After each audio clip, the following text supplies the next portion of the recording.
Hello, happy Friday. I hope everybody's having a good day. I wanted to pop on really quickly to talk about highly intuitive children.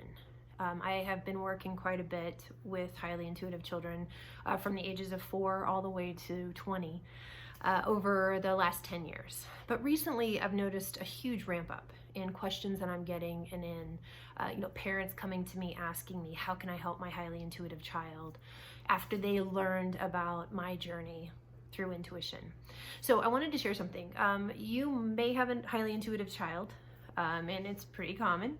I think we all have these abilities. It's just a matter of some of us might be dialed up a little bit higher naturally.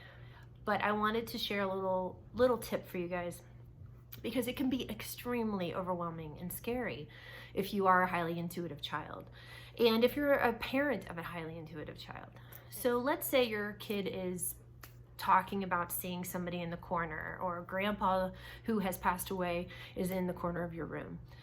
Believe them. That's the first thing I want to stress. Just believe them, even if you don't want to, or you just think this is impossible.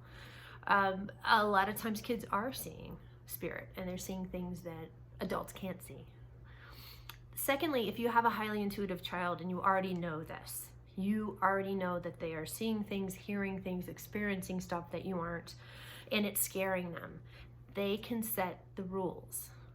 I went through this. I kind of went through it on my own. I had a hard time figuring this out because at 36, I became a very reluctant medium. But as all of this stuff was happening to me, I became very overwhelmed as well. And I had to figure out how to set the rules. So let's say your child is seeing things they don't want to see, or they are being held down at night, like the sensation of being held down in their bed. They can set the intention, and that's the key. It's the intention.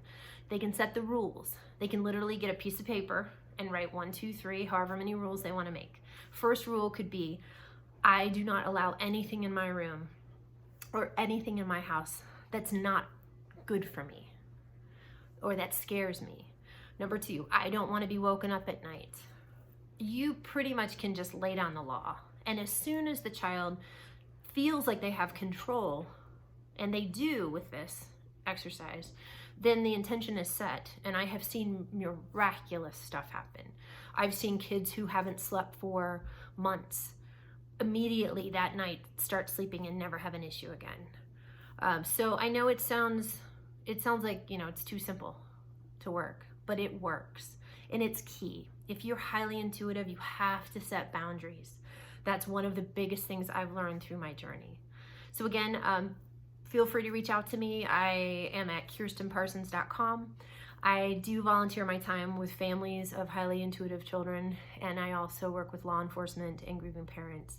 And you can read all about my story online, but this is one of the snippets that I have included in an upcoming book that I've written called Little Voices, and it's at the very end of the book. So there's a lot of how-to, and this is one of those things I wanted to share today.